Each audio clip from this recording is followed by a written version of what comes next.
Hello.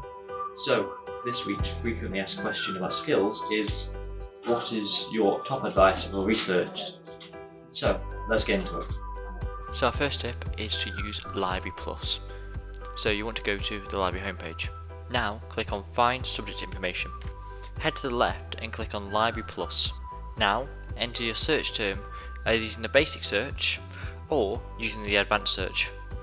Use the and, or not tools to refine your results.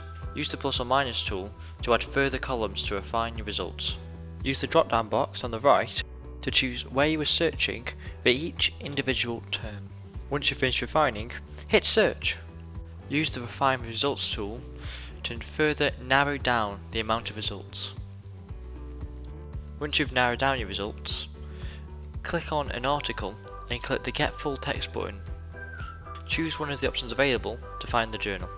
Once in the journal, use ctrl and F to be able to find things. This will pop up with a box. If you write terms into this box, it will find every single time that term is used in the article.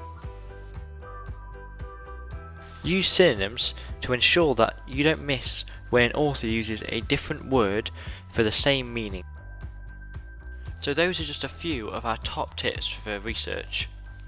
To find out more, we have skills guides, you can have a meeting with your academic librarian, or you could book a one-to-one meeting with one of our skills advisors.